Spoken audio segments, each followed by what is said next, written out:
Hello and welcome to Creating Canon with your hosts A.J. Hamilton and Ninja Glory Boy Pappas. I want nothing more in this entire planet than to have my nickname be Glory Boy. Glory Boy. Whether it has good or bad connotations? Whatever connotations you want to put on Doesn't that, even I will matter. take Glory Boy. Fantastic. All right, Glory Boy. My lord, that is an actual line in this movie.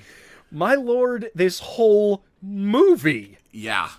I am blown away. I am at a loss a bit. You know what I'm at a loss for? What's that? My real name. And Nicholas C. Pappas. Yeah, this movie. I mean, we should just start talking about... So it is American Ninja, everybody. 1985's American Ninja, directed by Sam Furstenberg. Canon classic. Oh my god, this movie is... so quintessentially canon. Yeah, this is the most canon movie we've ever canoned in our entire... Canon Forsaken Lives. That's right. Sam Furstenberg directed Revenge of the Ninja, Ninja 3 The Domination, Breakin' 2 Electric Boogaloo, Whoa. American Force, American Ninja 2, Delta Force 3, American Samurai, Cyborg Cop 1 and 2. Wow. All of them are canon films except for American Samurai, Cyborg Cop 1 and 2. And there was an uncredited rewrite by a man named James R. Silkey, whose entire film writing career is made up of canon films. Dang. This movie, Revenge of the Ninja, Ninja 3 The Domination, Sahara, King Solomon's Mines, and The Barbarian Brothers. I mean, this movie is fucking canon. And with starring the wonderful Michael Dudikoff. Yep, who was in American Ninja 1 and 2. That's right. So, I mean, this is... Yeah. I can't wait to talk about... I mean, like, just... Oh, my God. Fuck, this movie is so great. It is a ride and a half, and it is also one of the most frustrating movies we've ever watched, I think. Not that I wasn't entertained at all. Well, let me read the plot, because I think that can give you just some idea of why. It's a perfect place to start, I think, Nick. Go ahead. An American ninja in the Philippines reunites with his Japanese sensei, accidentally, to stop a French, I think, dude, from selling stolen missiles, and to save the general's daughter in this cinematic version of Crazy Pills. American Ninja. Yeah, that's pretty much it. I don't know if we have ever yelled at a movie more than we yelled at this movie. No, I felt like I was... losing your mind? Losing my mind. Yeah. I don't know. It was like yelling at a child to get off the shed. You know? It was like everything was going wrong and I couldn't stop. Like, I was like, this is fascinating, but everything is wrong. Everything. Well, I mean, it starts off literally, like, with A-Team music, and the first shot we see is a bunch of dudes playing hacky sack. And they're all soldiers. It's on some base. It's the Sonora base, right? Sure. And this guy comes up to them who is a driver for the colonel, question mark? He seems a bit higher ranking than everybody else, but he maybe also not. Lives with the rest of the privates, right? So it's really weird. Yeah. But he just comes running out. And he's like, hey. Let me show you boys how to do that. So he grabs the hacky sack from them. He throws it behind his back first. And under his legs. Yeah. Catching it with his hands, not kicking it. Nope. And everyone's like, woo, yeah, that's... And I'm like, that's not how you hacky sack. And then he just kicks it. At Michael Dudikoff's character, who is standing there playing with a knife. Yeah. And this is literally the first minute. And I was like, oh, we are in. Yeah. We are in. That's not how you hacky sack. And that is nothing. But that is how you establish a leading man playing with a butterfly knife, looking angry at the knife like it killed his parents. Well, and everyone's so hostile. Like Michael Dudikoff. By the way, his character's name is Joe Armstrong. Dude doesn't speak for the first 14 fucking minutes of the movie.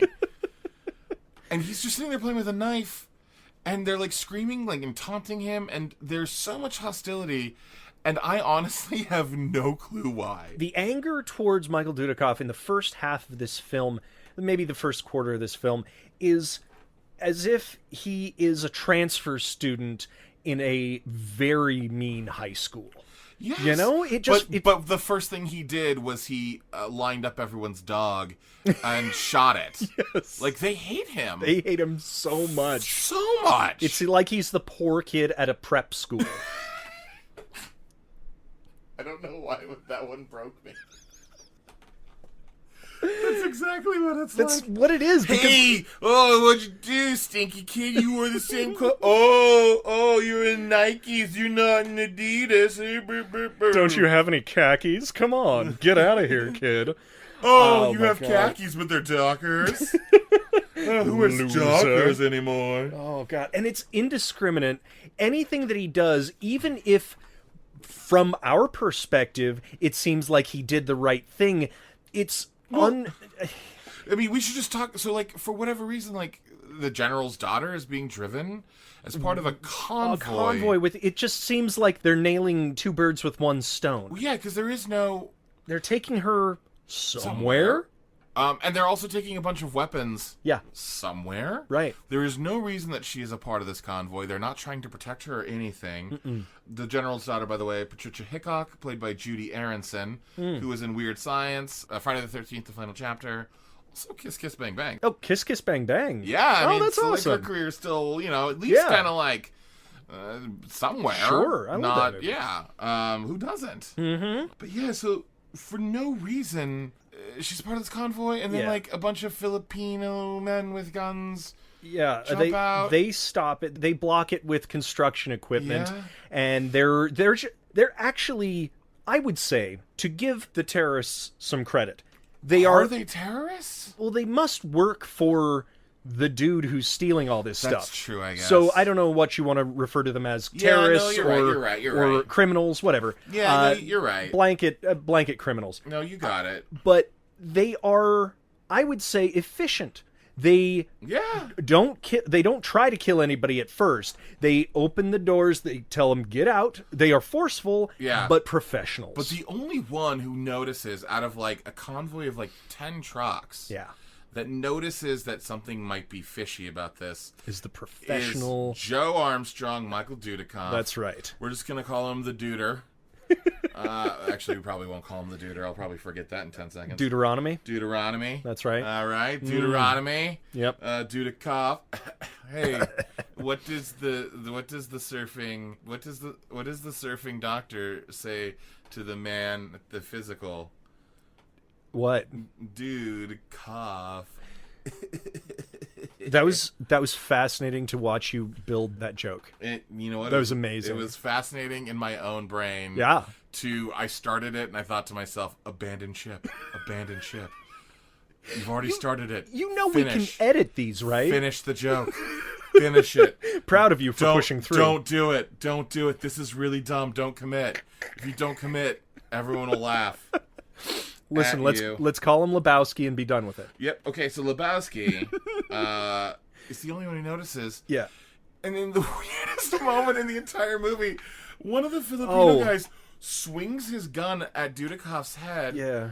Dudikoff ducks because he has eyes in the back of Ducks, his head. and the other guy rolls. Just tucks and rolls, gets up, and he's like, ha! But like that put him at any advantage Or disadvantage. Yeah, I don't know. No one. Like, No one won in that exchange. and it happened so fast that I actually made AJ rewind it. Yeah. Because it was like, Well, I missed it because what it the was fuck so was that? it was so inconsequential. Oh god, this movie. And so does that lead to the fight? Oh no, the daughter The daughter, being the most awful human her being. reaction to literally everything is insane. It's in like this the movie. opposite of what anyone would do in any situation. It's like nobody working on this movie ever met a woman Right? and then tried to create a woman. Like Weird Science. Yes! Oh my god. Which she was in. Connection. Bam. But I'm going home. That was enough. Yeah. I loved it. Oh my god. She is being held at gunpoint. She understands, windows are clear. She can see what's going on. And she's still like, drive! Why aren't you driving? Get out of here. Drive Get out- us. She's like a very spoiled, ignorant person. And just, then she gets out and she's like, how dare you, point that gun at me? And yeah, It's she, like a gets in cartoon dude's character. Face, she, knocks a gun out of her, She has no Yeah. understanding of stakes at all. Yeah. Then Dudikoff, well, then everything goes to shit. Well, no. Well, the first thing that happens is she does that, and then Dudikoff runs to save her, which is weird because no one, like, even the guys there were just sort of like, all right, crazy lady, We're not going to shoot at you. Yeah. So, like, Dudikoff runs from one end of the convoy all the way to the other, and not one person shoots at him, reacts to him. They all just sort of look at him running, and then he does some, like, karate. Yeah. Ninjitsuing. Kinda. Thing. Right. Something. He does the splits at one point. He does the splits. The girl gets in the car, starts to drive away. For the first time, someone takes 5 shots at the car. The car gets hit once, and then she rolls in. Oh my God, I can't even fucking believe this movie. She rolls down a hill, and the car just, like, starts flipping, and she gets out, and she's like, what? Oh, God, I can't believe my car is... She pushes the car. She's like, come on, like, flip over. Be a good car. She's like, starts running off. Dudikoff runs after her. Yeah. Oh, no, like, he does throw all of the tools in the toolbox. God, that's right. Like they're throwing stars. Oh, my God. It was a screwdriver. He threw car jack. One dude's chest. Yeah. A car jack. Oh, my God. There was another tool as well. Yeah. He knocks a guy into a pickaxe. That was fun. You made about 15 puns on that one. Yeah, I mean, it's pick your joke. Yeah. Oh boy. that was yeah. Yeah. And that, I think maybe that's when he runs after her. That is. I don't remember. But also this is at the point where traditional ninjas hop out of in the tree. forest. Oh, I loved that one walked out and then 2 slid down palm trees right next to him. It's like they had rehearsed that. They were like, we want to be really intimidating. And then the ninjas go crazy, and they just start, like, stabbing and murdering all of the soldiers standing there. And they all have at least 1 or 2 of the typical ninja weapons. Like a sai, or, like, what was the thing where it's, like, the Donatello's staff? The staff, a bow staff. But then the ninja pressed a button, and a knife came out of the end of the staff. Yeah. I don't know what the advantage I don't know either. That is. I said surprise. Well, I guess the question though is, like, if you're fighting with somebody and then they press the button and the knife comes out, you're like, oh fuck. Yeah. What happens is the ninja takes the bow staff, shows it to the dude. Yeah. And then presses the button. Right. And then stabs him. I think what would be great no advantage. is to what if you hit it into somebody's chest and then press the button. That would make that's the more thing. sense. That would make a lot of more sense. We'd be great ninjas. Yeah, we would. There is a fucking massacre that happens, right? Like, well, they only kill 4 guys, but it seems like there were that's the whole only thing I was 4 gonna guys. Get to, is like they kill seemingly everybody. Every one of the Americans. Right. And there's bodies littered on that street. Yeah. And then it cuts, like, later on that's like 4 people died. And you're like, wait. How? Well, you saw that one guy get up behind all of my God. It was like they had called cut. Or they hadn't, and one guy just decided, I'm getting up, because he's laying there in the pile of bodies, and he's just like, I'm done. He just stands. That moment was so good. And honestly, at this point of the movie, Joe, our lead character, the American ninja, has not yet spoken. Still. He chases the girl out into the jungle. Well, he's dragging her along away from the ninjas. And she's like, what are you doing? Stop. Let don't you go know of who me. I am? Let Ew, don't go touch of me. Not understanding a single bit of what is actually happening. It's like everyone is her enemy. He breaks her heels and he cuts her skirt in the weirdest moment to like get her to run faster. And she's like, you owe me new shoes. You're going to Italy. You're going to get me a new skirt. Oh, just leave me here. Don't tie my skirt like that. That's don't weird. Touch me. They get to a point where they can jump into a river and she's like, I'm not jumping in that gross water. I'll just stay here. He like throws her into the water. They get across the water and they survive. They get out of the water. They're both wet. And she's like, look at me. I'm wet. I can't believe I'm wet. And he looks at her and all of a sudden like the love music starts playing. And I actually wrote down, he falls in love. I just want her to die. Yeah. At this point, I just want her dead. Like, she is so fucking annoying. Yeah. She is never this bad again in the movie. No. But it's such a weird way to establish a character I mean, there's already enough conflict that it doesn't make any sense. I mean, if you're trying to make a strong female character, you made the stupidest one. You made the one with the worst decision-making in general. And the worst attitude. Yeah. And so, I mean, for the rest of the thing, she is sort of a damsel in distress, and to start her out like that makes her completely unlikable. And there's the scene too where she's driving, and like the back tire, that's not even the tire, like the back part of her car gets shot. Mm-hmm. I hate to say this, but it's like no one does anything to her to make her drive badly in that scene. It's almost as if the writers of this movie were like, bitches be crazy and they can't drive. No. So let's just lean into that.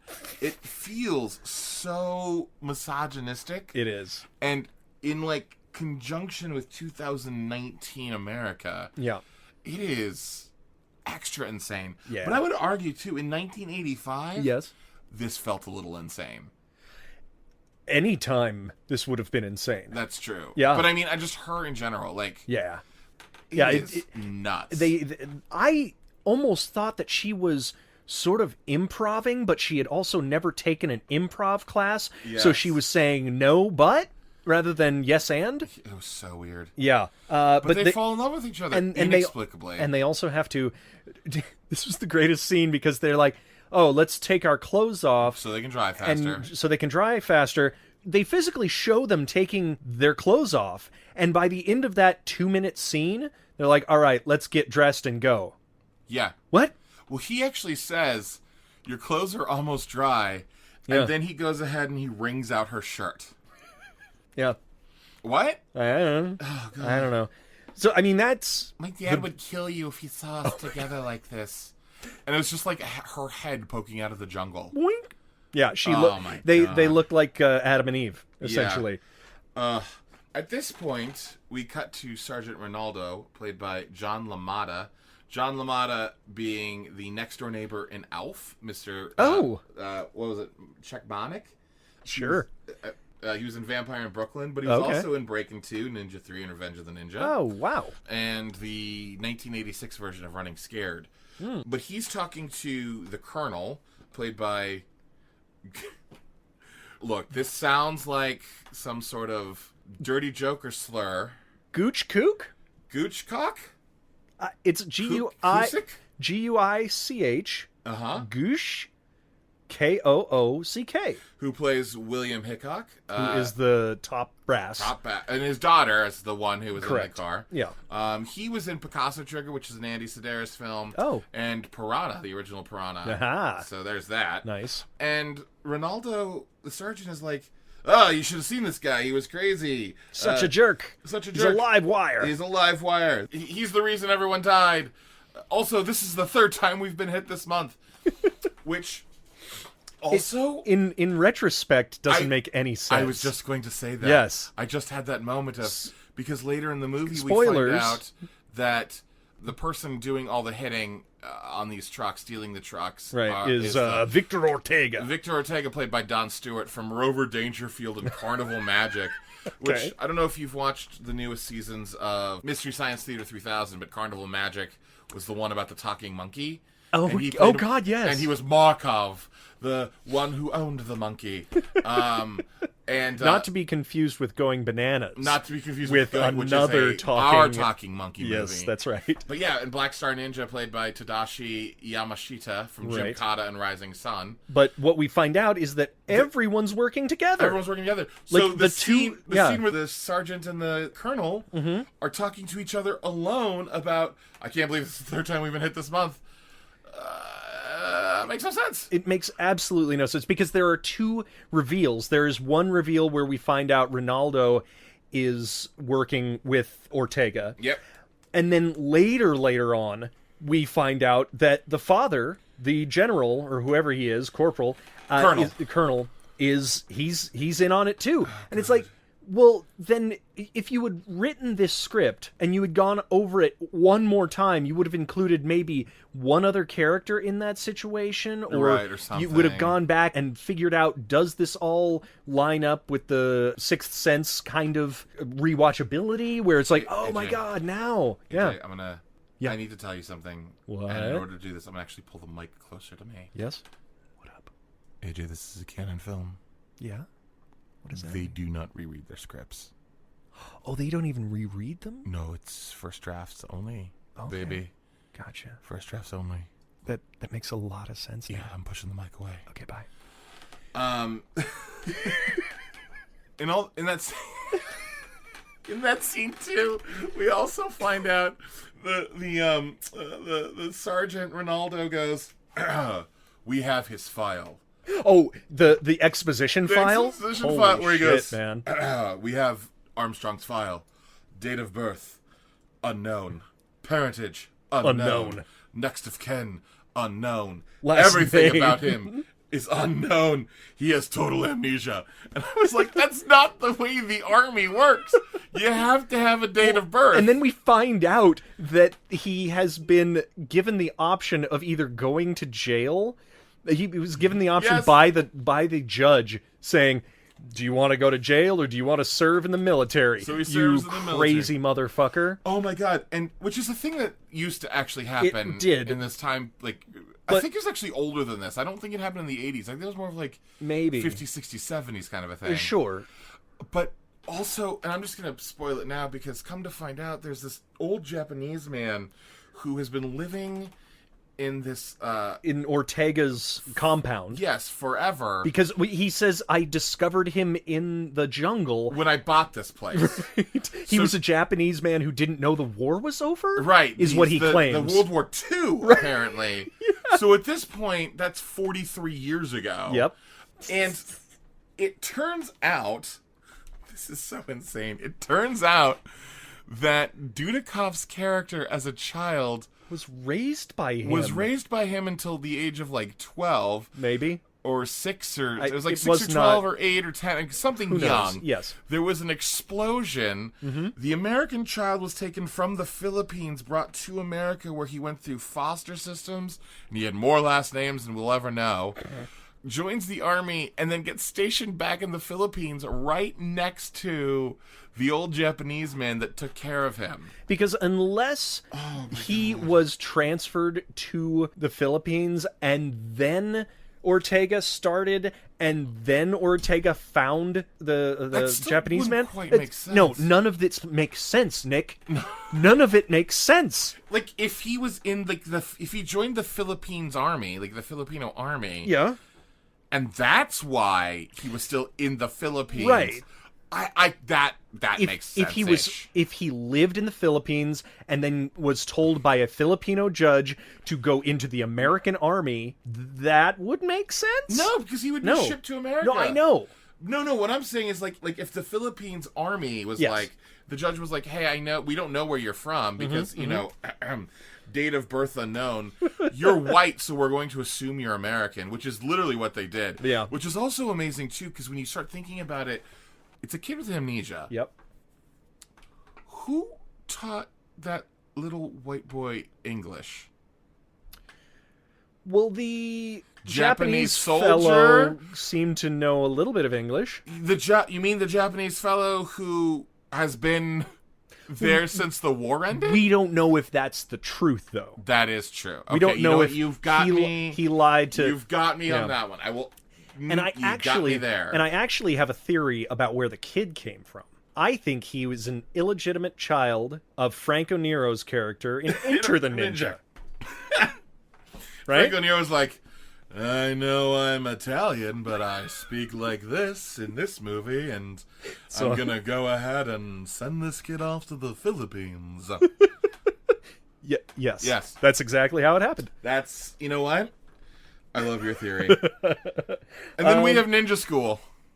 Yeah, man, that thing looked like a giant jungle gym for like 5-year-olds. Oh my god. Where Ortega It's so colorful. yeah, and the ninjas too. Like there were a bunch of ninjas in red, a bunch Yep. of ninjas in yellow, a bunch of ninjas in blue, a Yeah. bunch of ninjas in black.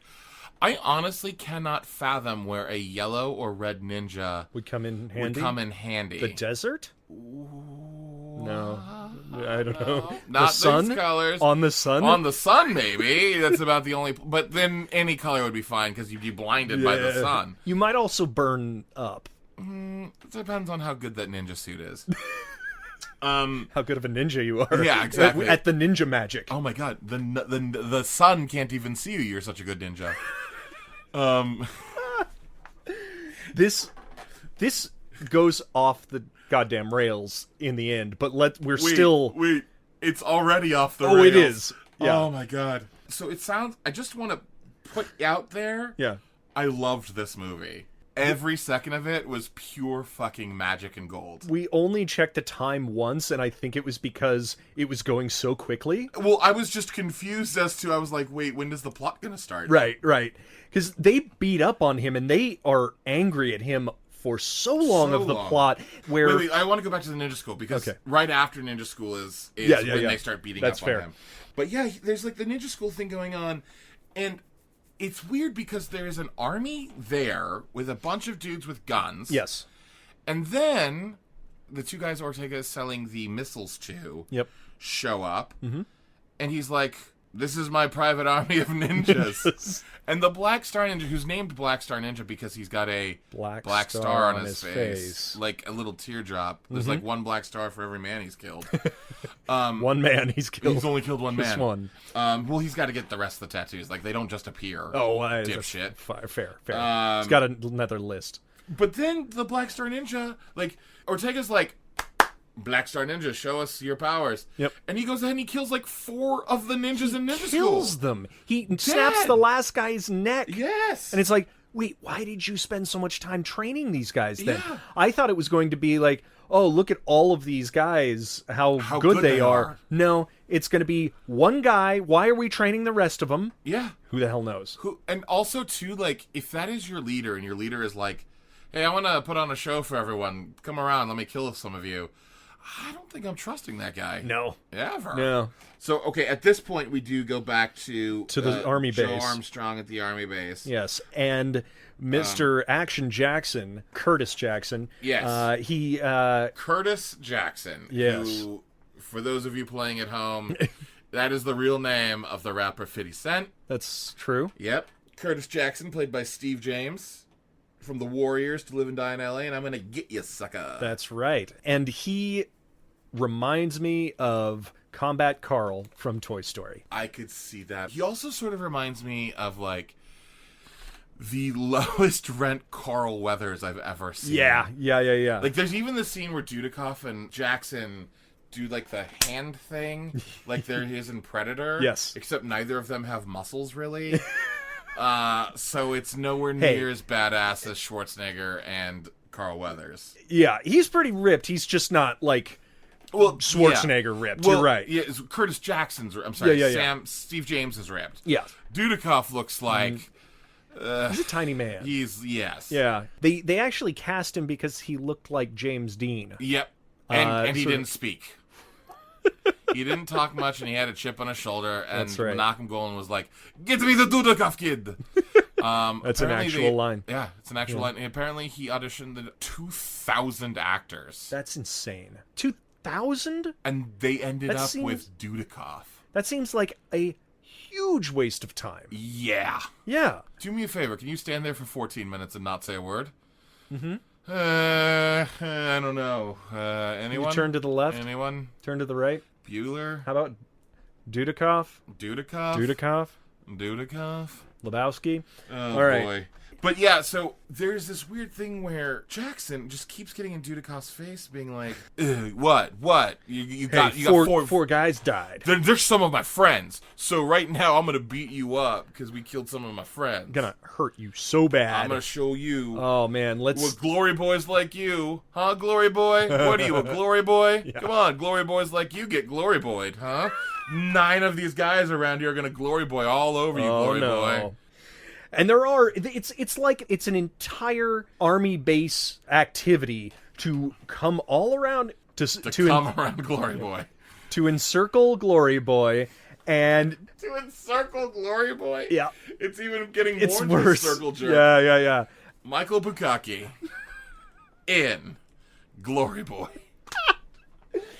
So they're all like surrounding him and Steve. And right, because they're starting the fight. Because Jackson says, all right, I'm gonna fight you. I'm gonna get you, sucker. And which he was in. And thus begins the most ridiculous fight. The most waste of time fight. It's seriously like the slowest. Steve James sort of runs at Dudikoff. Dudikoff like ducks. Yeah. And Steve James is like, whoa! And like lands in a puddle of water.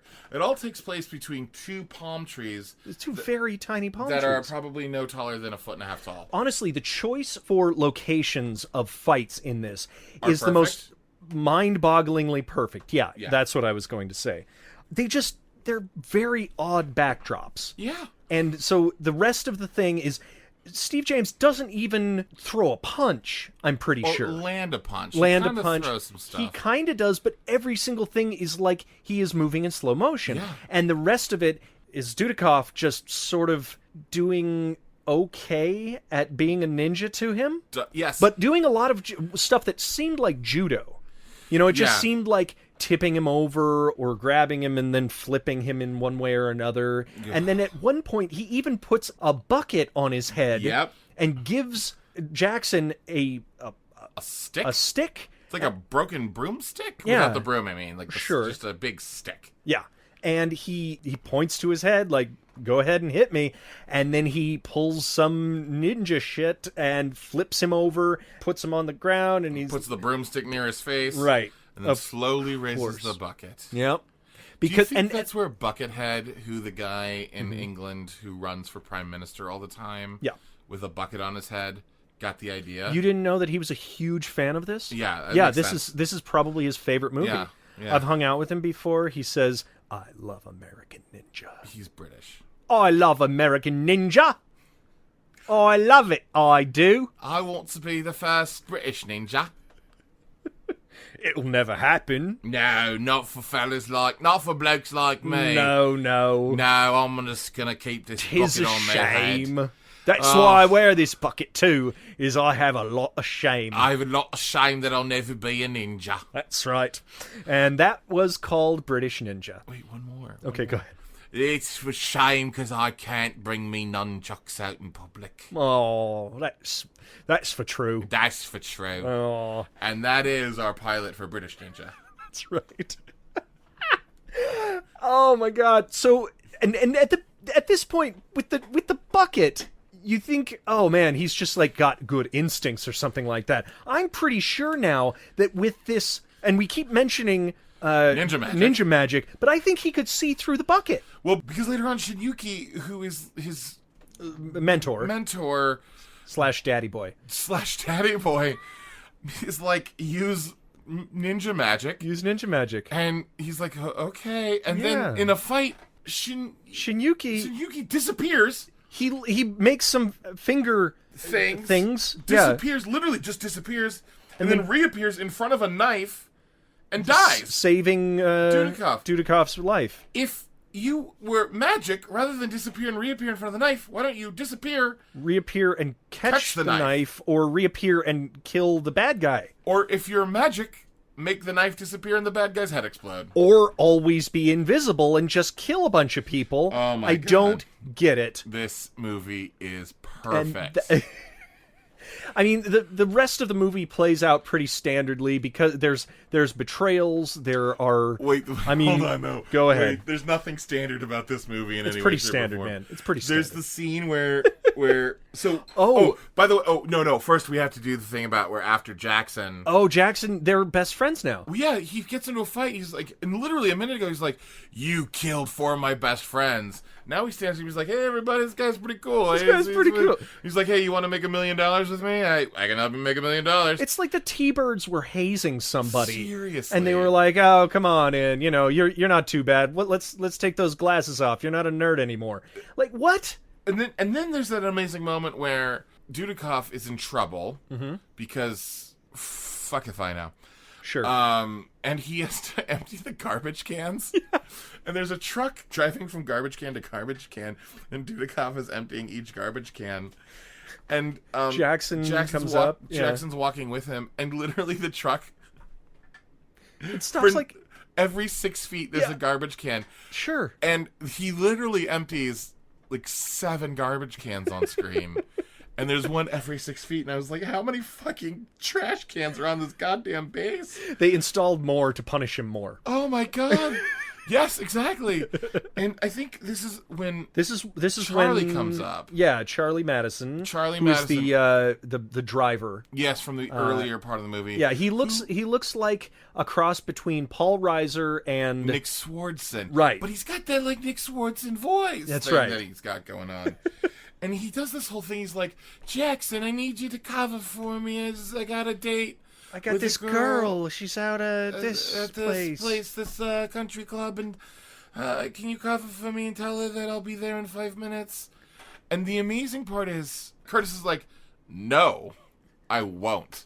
Yeah, that's It's right. like, beat, and Dudikoff goes, I guess I'll cover for you. I can do it. I'm like, no, you can't cover. You can't do it. I'm the one who's in the biggest trouble on this base. Yeah. Of course I can get off the base. No, you can't do it. You can't do it. You can't do it. You're like under house arrest. Yeah, no, you can't go. And he's like, no, I'll go. I promise I'll go. And I'll promise to get to that girl. And they're like, okay.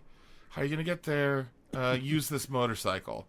He uses a motorcycle. It's actually Curtis Jackson / Steve James. I don't remember what we call him.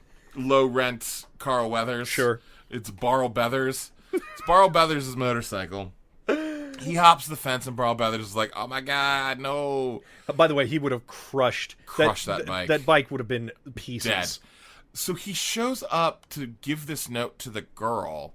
The girl turns around and it's the Colonel's daughter. Oh my god. And he's like, oh, I guess you're dating Charlie. Here's a note for you. She's like, it's for you. He opens the note and it's like, haha, got you. Have a good time. Sucker. And, God, you sucker. God damn you. And in this moment is another one where I'm like, you know how many things had to go right? Right? For this plan to work? Because he could have been actually, like, not a rebel at that point. Yes. He could have been like, no, you know what? Probably shouldn't. Yeah, I'm probably not going to do this. Oh, God. And then she's like, let's go. She hops on the motorcycle, they drive, and there's like a real sexy sax on the motorcycle as they're driving. Oh, it's yeah. like, oh, romantic. So romantic. yes, sexy sax on the motorcycle. And they go on a date at this restaurant. Ronaldo is there. Just happens to be with Ortega. With Ortega. And I don't know what Ortega's reputation is on this island, but he seems to be doing, like, any guy with a big compound on a Filipino island seems like... With a private army. With a private army. Private armies. Yeah. One of ninjas, one of non-ninjas. Gunmen. Just seems probably suspicious. I suppose that's why he partnered with the United States Army, or at least the top brass of it. But he's just out in the open, hanging out with Ronaldo, not creating any sort of suspicion whatsoever. None. And the funny thing is, this is what drove me insane about this movie. Ronaldo and Ortega are sitting across the way from Armstrong and Patricia. Daughter. Colonel's daughter. Yes. And they both see each other. They don't acknowledge each other, but Armstrong... Oh, no. I think Dudikoff acknowledges, because he actually says, oh, no, there's the sergeant. No, I'm they going to be don't in so much trouble. They don't wave at each other, I mean. No, I think that's actually Dudikoff's terrible acting skills. Fair. I think that was him acknowledging the fact that the other guy sat across. Okay. He just didn't have the facial muscles to go, uh-oh, I'm worried. Right. But what they don't say hello to each other, Right. But Joe knows that he's not supposed to be off base. Yes. And Ronaldo knows that as well. Nothing happens because of that. Until they get back to the base. Yes. It's not like Ronaldo gets up and has a confrontation with the two. They just have their two separate conversations, which is so just weird, man. It is so weird. Well, but part of it is because the conversation between Ronaldo and Ortega is like, that's him, that's the guy. And Ortega's like, kill him. Yeah. I want him dead. Yeah. Well, there's a dude making fucking Bananas Foster at Cherry's Jubilee standing literally right next to him. It's like, who did you want dead, sir? And here are your Bananas Foster. Would you like ice cream with that? It was insanity. Yeah. Which led to the whole warehouse fight, which was also one of the craziest fights They send him on a seen. suicide mission They send him he on doesn't know he's a suicide right, mission. but they send him on a mission To just to drop off a punish truck. him. Yeah, and it's an empty warehouse, and the ninjas get the drop on him, but he takes down like 20 ninjas. Easily. Yeah, I mean, and they follow the old ninja attack pattern of one at a time. Yep. Yep. Only one at a time. One at a time. And he throws 2 ninjas out of a window and a door on separate sides of a smaller building at the same time. And, well, it's not a small... When you say smaller building... It's like an office. But it's like... If I had to guess, it was 15 to 20 feet? Fair. So it wasn't like it was possible. That's the thing. Wait, this wasn't the possible thing in this movie? That was the one part that was impossible. Everything else made sense to me. And then it cuts to, like, this dock chase that looks exactly like the dock chase in MIA. Yes. And it looks exactly like the dock chase in Going Bananas. Yes, like the end of Going Bananas. It's like a combination of the two. It's very weird. It's right there. Also, that's canon. That's canon. And in this scene, too, there's the moment where the ninja runs up... Oh, no, it was a Filipino soldier with a gun, runs up to Dudikoff. Yeah. And Dudikoff just, like, whack on the back of the head, and then he just, like, tips him into a trash can. And then he just covers up the trash can. Oh, man. It was... And then... genius. He rides on, like, the struts of the truck back to Ortega's, compound. But I just want to go back to the trash can thing for a moment, because... Of course you do. I've been thinking about this ever since I saw that in the movie. Yeah. What was the purpose of putting him in the trash can? It's not like they didn't know he was there and he was trying to hide that guy from another guard. I think it was, in case the guy got back up, it would be more difficult for him to reattack him. All it was, look, Dudikoff is a dick. Yeah. It was just pure humiliation. Well, and also, he had been emptying those garbage cans the other day, and I guess he was just in a groove. In a trash can groove. Oh, God. Okay, so we go back to the compound. Yeah, he's riding underneath the truck to the compound. Actually, that's where the trash can moment happens, right? Yes, yeah. That's where the trash can moment happens. Sure? At the warehouse, he kills all the ninjas inside, and when he comes out, he hops on the motorcycle right away, and that's where the dock chase happens. That's right. And then gets under the car, gets to the compound, then the garbage... kills a bunch more ninjas. Yep. Throws a Filipino man in the garbage can. That's fair. And then runs away on the roof. And then he somehow it's like he hitched a ride back to the army base. Well, what happened was he was running through the fields. Yeah. And Shinyuki grabs him out of nowhere and is like, go that way. Yeah. And Dudikoff is like, who are you? No, he's like, who are you? And then he's like, no. I'll really be revealed There's soon. no time. We don't have any time. Listen, man, there is no time. We just gotta, like, you won't find out who I am until later, but listen, you'll find out by the end of the movie. Listen, we got no time still.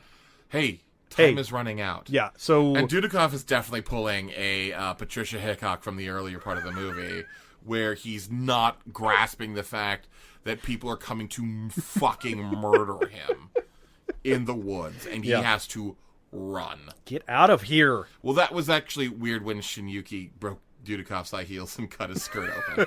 So that's, I guess... It's mirroring. Yeah. It's a storytelling device. Yeah, it's pretty good. It's pretty smart. And then, I don't even...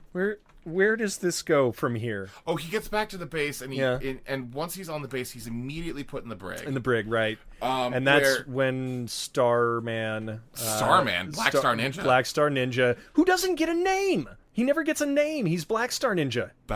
That's a pretty good name, That's his birth name. Black Star Ninja. Black Star Ninja. What the fuck is your problem? His family name is Ninja? Yeah. Okay. Well, cool. It's like when someone's family name is Baker. That's true. Yeah. That's a good point. I thank you. Thank you for educating me. Thank you. No, you're thanked. Well, Black Star Ninja, Mr. Black. Mr. Ninja, sorry. Black Star to his friends. He breaks into the brig. He kills a bunch of people. He then uses a smoke bomb. First of all, he uses axes to break some locks. And then he uses a smoke bomb to break some more locks into the room that Dudikoff is in. I thought the idea behind the smoke bombs was so Dudikoff couldn't see who was coming in, but like... Maybe? It's one of those things where it's like, if you're dropping smoke bombs... Yeah. First of all, I know a ninja's coming through the door. Yeah. Or a wizard. One of the two. Or somebody vaping. And second of all, I'm going to step back from the smoke bomb. Right. Because you're going to eventually have to come through that thing. Yeah, you would want to throw the smoke bomb into the room. A couple of them in the room. Right, thank you. Yeah, exactly. Yeah. But Dudikoff is hiding, of course. He created uses his ninja little... sense. Creates a body with pillows on pillows, the cot. of course. Yeah, the classic move. Yep. And they fight a bunch. He escapes out of there, and there's a full alert on the base. And they just keep fighting. Yeah, he finds Jackson. He's like, "Hey, dude, we gotta go. They fight on a boat on land. Oh yeah, which is weird. An aqua tank. They fight on top of an aqua tank, which was weird. Yeah. And that's when he finds Jackson. Right. And he's like, "Hey man, meet me behind the brig in 30 minutes and get a car." And what is he doing for 30 minutes? Right. He doesn't do anything. It's not like there's a suit-up montage. It's not like he's standing there in the same exact clothing. Yeah. It's like he was like, "Oh man, I really gotta take a shit." I really gotta take a shit. Or let's let everything like die down for a second. You know, just like chill out. Yeah. Smoke a blunt. It'll be fine. And then I'll get back to it. Right. We forgot to mention the thing that he found in the warehouse that kind of kicks everything off. Finds a missile launcher. Well, I think so. We don't know what it is until it's named like 20 minutes later. Sure. It just looks like a it looks like a sonic gun. That's what I was gonna say. It looks like a weird like black futuristic barrel thing. Long gun barrel. We know that it's a weapon. Yeah. But we don't know what it is. So anyways, all of a sudden Jackson shows up with the Patricia. daughter. With Patricia. And she's like, "If I haven't meant anything to you, you'll get in the van and we'll go talk to my dad." Sure. All right. Okay. Which is funny because if you think about it, Jackson had to go to her house, come back, pick up Dudikoff, then go back to that same house to talk to the general. Yeah. That was wasted screen time. That made no sense. That also presupposes that Jackson had 30 minutes to go find a car, pick her up, and get there. How small is this island? Oh my god. So they get there, and at this point, we more or less find out that, oh no, the dad is in on it too. The colonel's in on it too. Oh no! And so they bring a bunch of military men. To follow him. He jumps out a window, basically falls flat on his face. So good. And then runs away, steals the Jeep. And drives away. Then we get a great Jeep chase between the sergeant, who's like, "Go get him! Shoot! Faster! Fire. Yeah. And the guy driving the Jeep is not, so the sergeant just pushes him out of the Jeep. And that's after Dudikoff made the other Jeep crash into a tree. And then the sergeant... Dude, I don't know what Dudikoff did, but the sergeant rolls off the road. He just sort of slammed him into the side of the road. Yeah, rolls off the road into what looks like a singular stalk of bamboo. It looks like somebody planted it yesterday. Right? He hits that tree, and it's like... There's a great close-up of him being like... Ah! Right? Yep. Cut back to the Jeep slowly hitting this tree, and then like, well, it was actually more of like beat, explosion. Yeah. It was honestly one of the funniest explosions. Oh from yeah, the tiniest tree I've ever seen in my entire life. And then Ortega shows up at the colonel's house. Yep. And the Black Star Ninja, I think unbeknownst to the colonel, sneaks in. Correct. Kidnaps the daughter for no reason. Well, I think they were yeah, it doesn't make actually any sense that they would take her, because as the Black Star Ninja is taking the girl, Ortega is finding out that the colonel doesn't want to be involved in this anymore, and that he's coming to get his stuff. So it didn't make sense that they needed a bargaining chip, but it's convenient that they did. It's a good thing that they grabbed them, because they go back to the base, which then Dudikoff goes back to the base. This starts off one of the most amazing sequences. It's when Dudikoff gets back to the base, and Shinyuki is like, "Hey, come here. You know how we're waiting for the big fight at the end? Let's take about half an hour or more to drink tea and explain things to you." One of my favorite moments in the movie is he's like, "Yes, and I found you." And he explains that whole story. Yep. Right? Does that whole thing as they're drinking tea. It all comes flooding back to Dudikoff. Yeah. And Shinyuki says, "I taught you how to clear your mind." And Dudikoff had the blankest fucking face in the entire world and was like, "Yeah." And I was like, damn. So much so that he's has amnesia and doesn't have a fucking brain cell bouncing around in his head. I'm pretty sure the explosion didn't do anything to him. Oh, God. I think the training made him a little blank. And then there was just fighting. It was just a bunch of fighting. Yeah. A bunch of ninja fighting. He fights all of the... He and puts on Shinyuki. Shinyuki. Oh, yeah. He puts on, like, the ninja thing with, like, the... They both put on the ninja masks. The face wrap thing, facial wrap. Which, interestingly enough, this was supposed to star Chuck Norris originally. Oh. But Chuck Norris would not put the mask on. He didn't want his face covered, Yep, right? he said, if I'm going to do a film, I don't want my face in, I'm going to be me. So he went ahead and made Firewalker instead, so there's that. Wow, that was an amazing choice on his part. I don't know in which way, but it's amazing. And so they run around, they kill everybody. Also, the most frustrating thing is that you can always see in one corner of any fight one of Ortega's men who has a gun just standing at the edge of these ninja fights. And I understand that as ninjas, you probably have pride and you want the chance to kill this man first.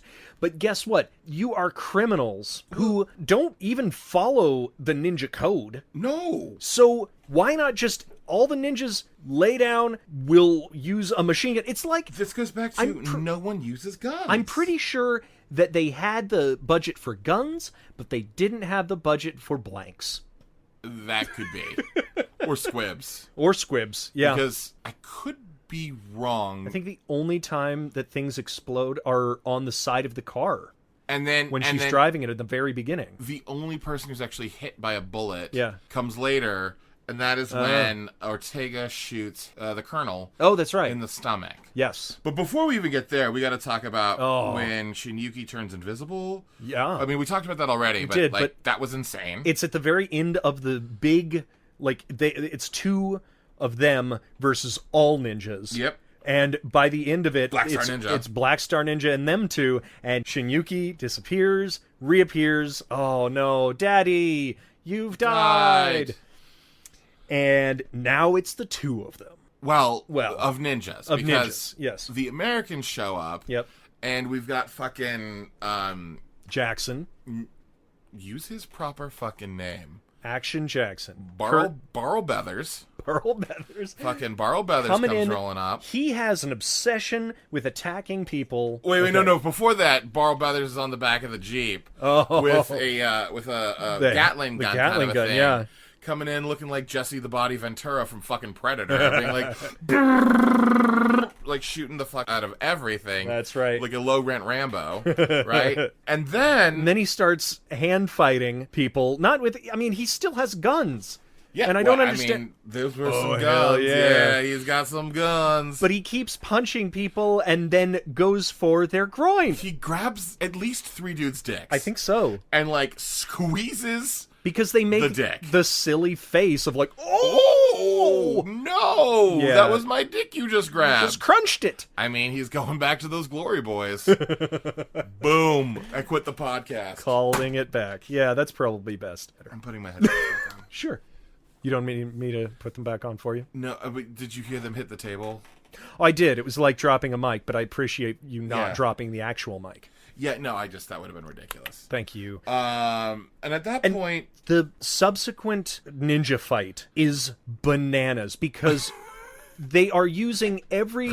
He tries to use size. Ninja stars. Obviously, they're swords. But then they have a bow staff. A bow staff. But then they have the gauntlets, which the bad guy has this almost Iron Man-like gauntlet where he shoots fire out of it at one point. No. Before that, though, too. Yeah. He has the hand claws. The hand claws that he throws. Yes. And then the gauntlet.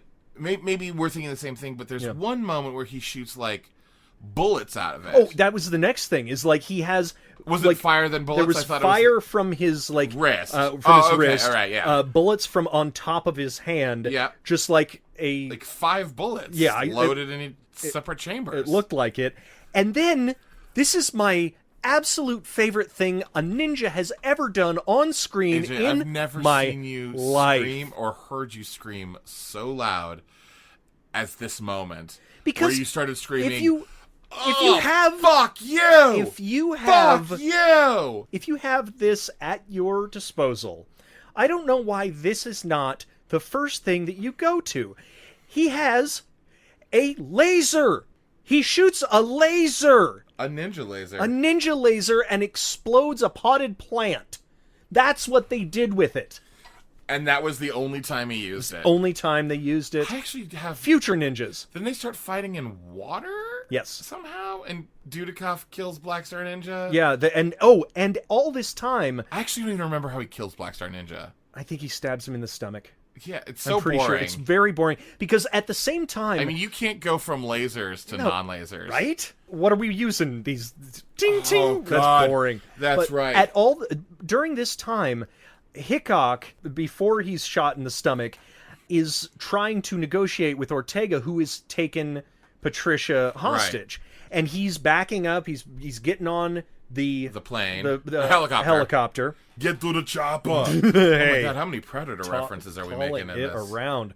And then he's like, I'm gonna shoot you in the stomach anyway. You're dead. And then he's like, all right, take off. Wait.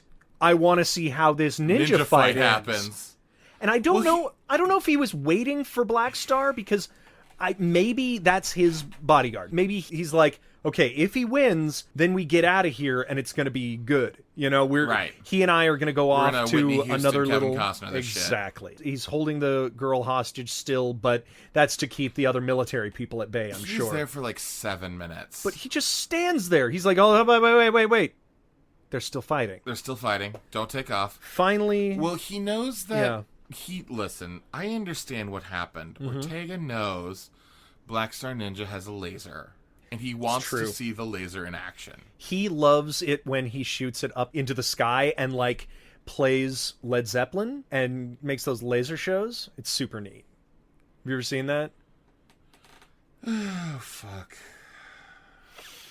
So, anyway...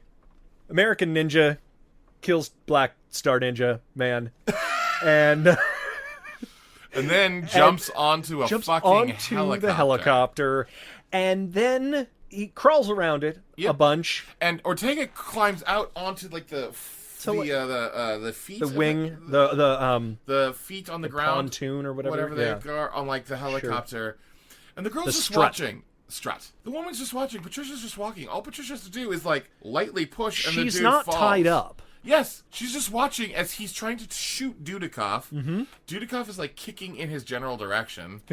Eventually, Dudikoff gets onto the other side of the chopper, opens it up, punches Ortega in the face. Ortega falls backwards, and at this point, too, Barl Beathers has picked up one of the missiles, and he's like, Come on, American Ninja, get on out of there. Come on, glory boy.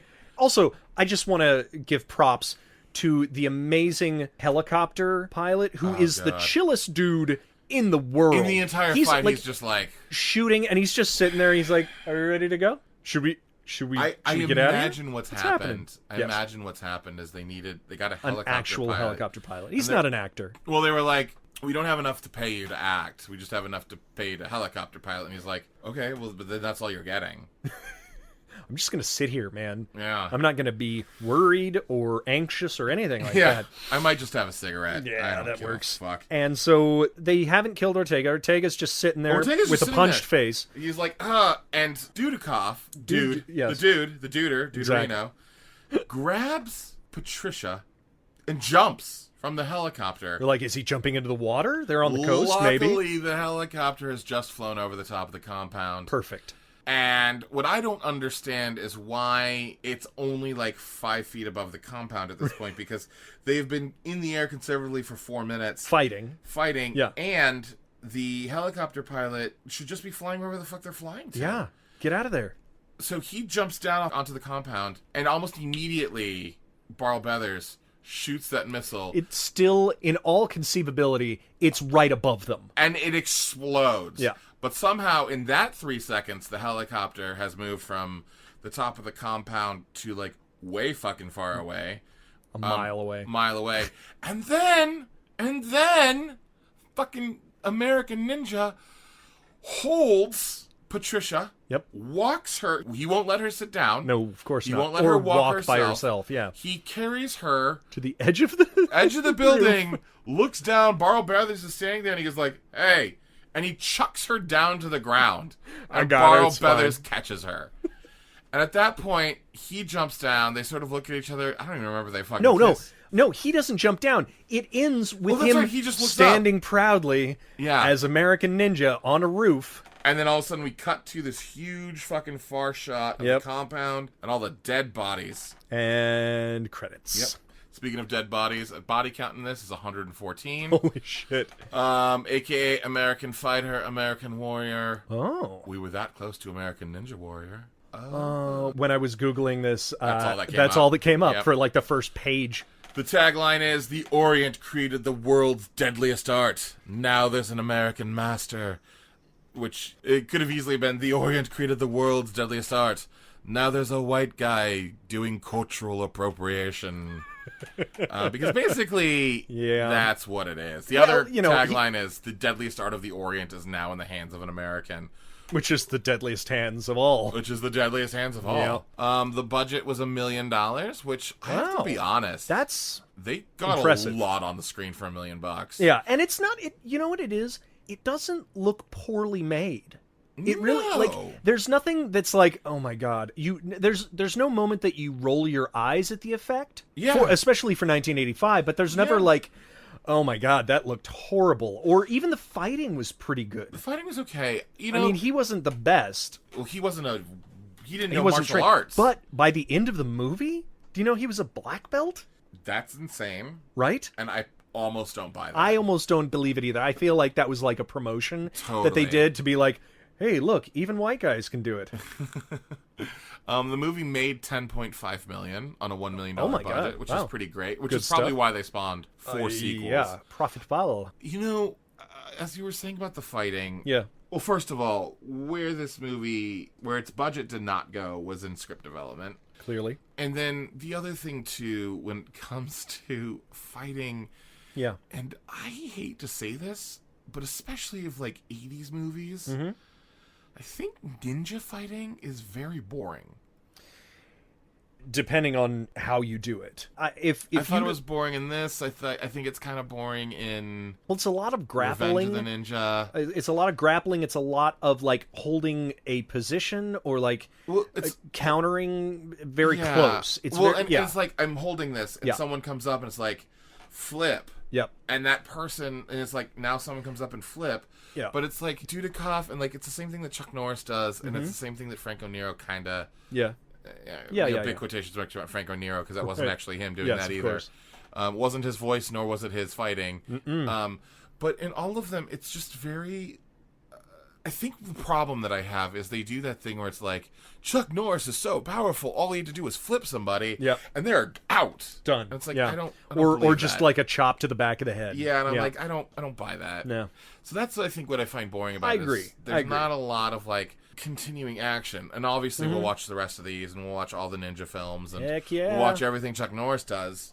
But, yeah, that's the kind of stuff where it's like, it's just a little boring. Right. And the rest of the movie is so much fun and interesting, and even for all its missteps, it's exciting. Right. But anytime it gets to, like, long parts of ninja fighting, I'm like, okay. Yeah. And it's got an energy behind it, I think. Like, I wasn't ever bored by it. No. I will... Well, yes and no. Okay. I think the most bored I was on the date, and that lasted about 45 seconds. Yeah. The most bored I was is when a couple of those fights. And that's fair. But the whole rest of the movie was so batshit fucking crazy, crazy pills, insane. Yes. That I was like, I don't care. I'm in for the fucking ride. Indeed. What have we learned from this? What are some of the things? I have a handful of things. Yeah. Always have a fight on a dock. If you always can, have a fight on the dock, or a car chase on a dock. One of the things I have is there's always really interesting, weird hostility to the lead from other characters until the lead like earns respect. It's absolutely manufactured. That's so canon. It makes no sense. Yeah, but it's part of the journey. It very much is. Which is also sort of the same thing of like her reaction to everything, like. Women, hey, we'll just be honest. I don't think Golan and Globus were exactly what I would call progressive men. No. Because women always come off as like super fucking crazy and unhinged. And the leads always fall in love just because they're the leads.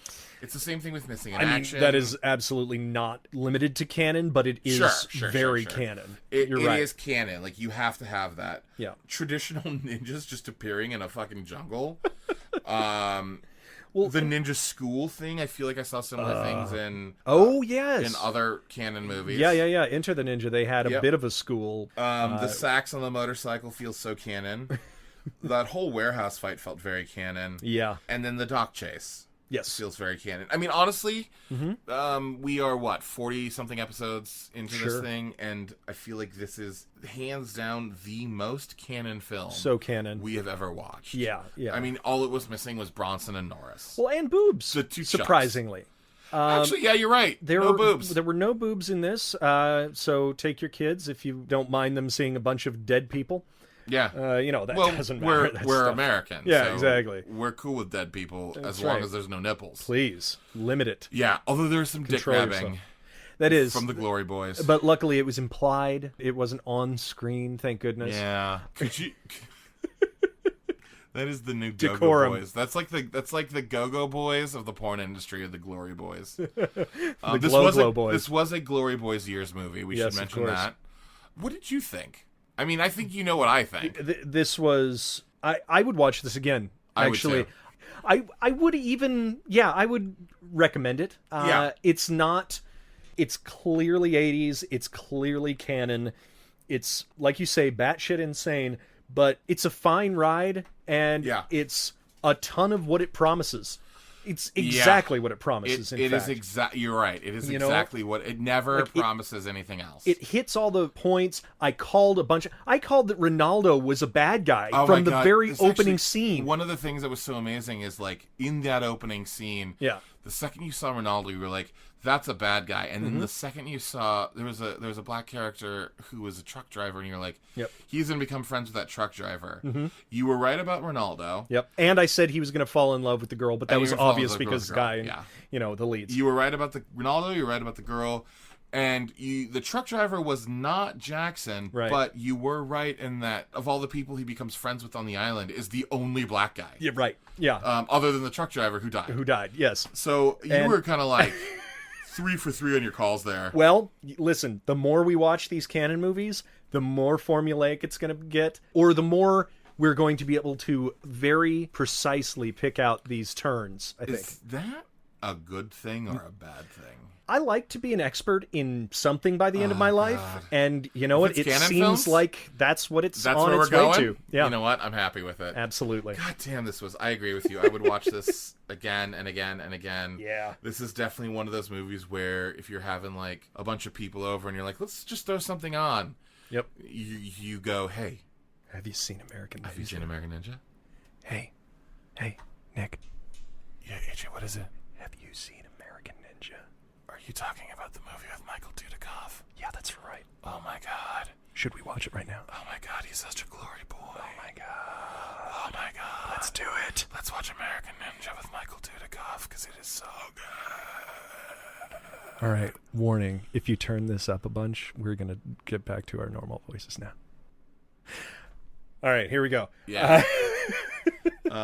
God, we're ridiculous. I know. So, yes, I think that's about it. I'm so happy to get back to the canon world. Hell yeah. I really enjoyed our detour for a little while. I did think too. It was really important to sort of... It was a breath of fresh remind ourselves zombie air. what other movies are. Yep. But it was a breath of fresh, decomposing air. That's right. Yeah. Yes. But yeah, it's wonderful to be back. Yep. And we're excited to watch more canon movies in the future. Yeah. Of course. Absolutely. Because that's what this is all about. Seriously. Cool. Okay. Yeah. Well, next time? Next time is going to be a movie. It's not a canon movie. No, it's not. It's a Thanksgiving movie. That's right. So we're going to take, we looked up a bunch of canon films to see if there was anything that was Thanksgiving themed. Nothing we could find. Nothing we can find. Yeah. So we are going to watch a Thanksgiving themed movie. I don't know how I feel about this. This is a bit of a, this is definitely a detour, but it feels right. Yeah, it feels like the right thing to do. Yeah. And that movie, AJ is... Thanks, killing! Gobble, gobble, motherfucker. Nick, where can people find you? You can find me online. Oh, on the line? On the AOLs? On the internets. Sure. Pop in your AOL CD, make sure your mom's off her phone call. Use those free hours and check out nicholascpappas.com, a website that is forever under construction. Huzzah! And also follow him on Twitter. I am at the AJ Hamilton all over the place and the AJHamilton.com, and you can follow us at Creating Canon, and you can email us creatingcanon@gmail.com. Also take a moment, we're trying a new thing. Check out our Canon Blasts, which are movies that are still in theaters that both AJ and I watched either separately or together that we wanted to talk about. And one of the fun things I think we do is we talk nothing about the movie before we get on the air, so we find out our live reactions with each other. So far, they have seemed to be in total agreement.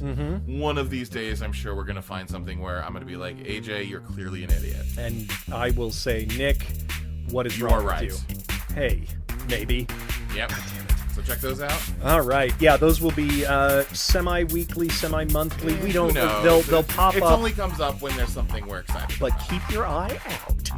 Yeah. Follow us on Twitter and Instagram for those announcements. Yeah. They will be announced there. Yeah. Cool. And Nick, as we say every single time, what are we gonna say? We say Good night and good cannon. Ninja vanish! AJ, let me ask you a question. Oh, go ahead. Do you have 2 full-cooked hams and a slice of bread? I do. Because I'd like to do a reverse ham sandwich. I don't know. Right up in the bun. I am getting more and more concerned about you. Oh no, it wasn't recording. Liar! I really liked that bit. That good. was so dumb. That's I really perfect. liked it, though. Alright, we'll fill in the rest later. Yeah, of course. Sam Furstenberg. Sam Furstenberg. Sam Furstenberg.